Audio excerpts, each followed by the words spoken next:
പക്ഷേ നമ്മളെ എജു എക്സ്പോയിലെ ഏതൊക്കെ കാറ്റഗറിയിലുള്ള കുട്ടികൾക്കാണ് പങ്കെടുക്കാൻ പറ്റുക?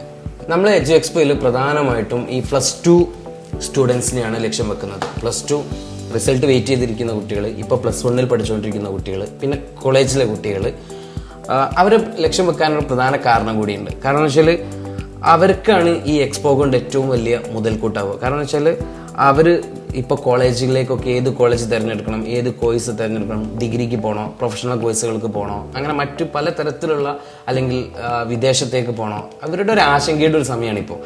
അത് കൃത്യമായിട്ട് പരിഹരിക്കപ്പെടാൻ വേണ്ടിയിട്ട് 50 ഇന്ത്യയിലെയും വിദേശത്തെയും 50 വിദ്യാഭ്യാസ സ്ഥാപനങ്ങളുടെ സ്റ്റോൾ കൂടി നമ്മൾ അവിടെ കൊടുക്കുന്നുണ്ട്.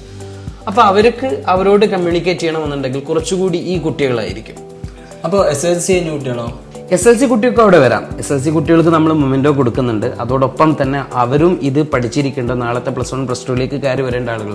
അപ്പോൾ അവർക്ക് അവരുടെ വിദ്യാഭ്യാസത്തെക്കുറിച്ചുള്ള കൃത്യമായിട്ടുള്ള ഒരു ദിശ സെറ്റ് ചെയ്ത് വെക്കാൻ, ഇപ്പം തന്നെ അവർക്ക് സെറ്റ് ചെയ്ത് വെക്കാൻ വേണ്ടിയിട്ട് അവരുടെ മനസ്സിൽ അവർക്കൊരു പ്ലാനൊക്കെ കണ്ടെത്താൻ പറ്റും. അത്തരത്തിലുള്ള ആളുകളാണല്ലോ അവിടെ വരുന്നത്. നമ്മളെ ഫാക്കൽറ്റീസ് ഒക്കെ ആരാണ്?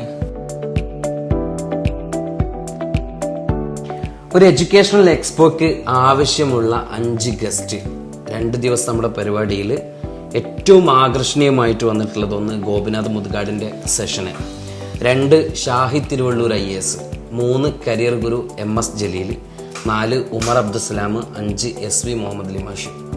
കൂടാതെ ലക്ഷദ്വീപ് MP ഹംദുള്ള സയ്യിദ് ഉണ്ട്, MK രാഘവൻ ഉണ്ട്, PT റഹീം MLA ഉണ്ട്, നജീബ് കാന്തപുരം MLA ഉണ്ട്. ഇവരൊക്കെ ഉദ്ഘാടനം ചെയ്തോ പ്രസംഗിച്ചോ പോവല്ല, അവരോട് നമുക്ക് ഇന്ററാക്ട് ചെയ്യാന്നുള്ളതാണ്. ഇതിൽ രക്ഷിതാക്കൾക്ക് പങ്കെടുക്കാൻ പറ്റുമോ? എൻ്റെ അഭിപ്രായത്തിൽ രക്ഷിതാക്കൾ കുട്ടികളെയും കൂട്ടി, അല്ലെങ്കിൽ കുട്ടികൾ രക്ഷിതാക്കളെയും കൂട്ടി വരണം. കാരണം എന്താ വെച്ചാൽ ഈ സ്റ്റോളുകളൊക്കെ ഉണ്ടാവും, വിവിധ യൂണിവേഴ്സിറ്റികളുടെ വിവിധ കോളേജുകളുടെ ഒക്കെ സ്റ്റോള്.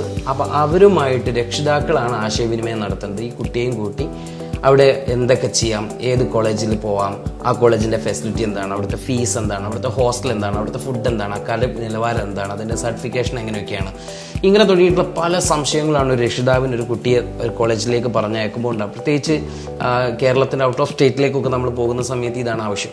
അപ്പോൾ ഈ രക്ഷിതാക്കൾക്കുള്ള ആശങ്ക ആ കോളേജിൻ്റെ അധികൃതരുമായിട്ട് നേരിട്ട് മനസ്സിലാക്കാൻ പറ്റണമെന്നുണ്ടെങ്കിലും അതോടൊപ്പം വിവിധ കോഴ്സുകളെ കുറിച്ചുള്ള ഒരു ധാരണ ഈ രക്ഷിതാക്കൾക്ക് ഉണ്ടാക്കാനൊക്കെ ഈ രക്ഷിതാവ് കുട്ടിയെയും കൂട്ടി പോകണം, അല്ലെങ്കിൽ കുട്ടി രക്ഷിതാവിനെയും കൂട്ടി വരണം.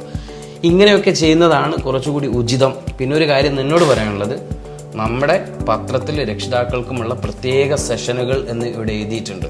അപ്പോൾ ഈ വരുന്ന ബുധനും വ്യാഴവും കൊടുവള്ളിക്കടുത്ത എളേറ്റിൽ വട്ടോളിയിലെ മെറുസില കൺവെൻഷൻ സെന്ററിൽ സുപ്രഭാതത്തിന്റെ എജു എക്സ്പോയിലേക്ക് നിങ്ങളെ സ്വാഗതം ചെയ്യുകയാണ്.